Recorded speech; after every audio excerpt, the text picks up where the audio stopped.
Sud Radio Conseil de famille. La chronique patrimoine avec LP Promotion. Ensemble, construisons l'avenir. Bonsoir à tous, heureux de vous retrouver, Stéphane Boller.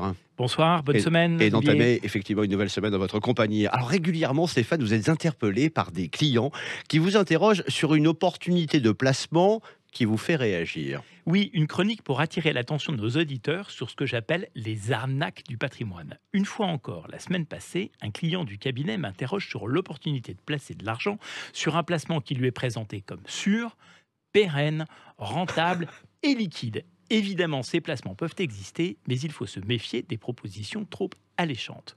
En l'occurrence, ce placement se voulait donc sûr en matière de préservation du capital, pérenne, il devait durer longtemps, il était rentable, on parlait de 7% par an de rendement, et liquide, il devait pouvoir récupérer son capital quand il le souhaitait. Alors soyons clairs, aucun placement ne répond conjointement à ces 4 critères. Pourriez-vous nous donner quand même quelques repères, Stéphane ? Alors, déjà, la notion même de garantie en capital est maintenant interdite. Même des contrats d'assurance vie en fonds euros ne peuvent plus se prévaloir de cette garantie.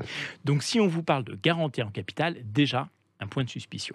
2, tout placement comporte un risque, généralement proportionnel à son rendement. 7%, c'est très rentable, donc potentiellement très risqué.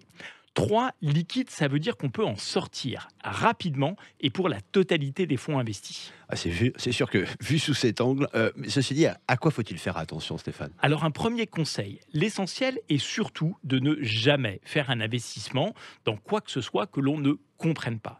2, toujours se méfier des offres trop alléchantes ou hors marché. Et ce conseil est valable tant pour un produit financier que pour un produit immobilier. Vendre un bien qui rapporte 10% par an, c'est une folie. Alors posez-vous la question. Pourquoi vendre ?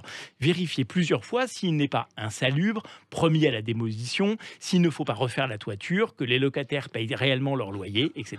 etc. Ah oui, c'est du vécu, j'en suis sûr. Un autre conseil, Stéphane ? Eh bien, toujours regarder sur Internet ce que disent les autorités de régulation, notamment l'AMF et l'ANACOFI. Elles diffusent régulièrement sur leur site Internet des mises en garde contre les escroqueries dites à la mode. Oui, dans les dernières années, on l'avait évoqué, elle a mis les investisseurs en garde notamment contre la revente d'œuvres d'art et plus particulièrement de manuscrits historiques, la vente d'immobilier en Allemagne qui offrait des rémunérations supérieures à 10%, la commercialisation encore de placements privés sous forme d'obligations faisant appel public à l'épargne, des investissements dans des sociétés d'exploitation de crèches et plus récemment, on en avait parlé, dans l'exploitation de containers maritimes. Oui, un inventaire à l'après-vert. L'histoire est toujours la même, le placement est sûr, hyper rentable et liquide.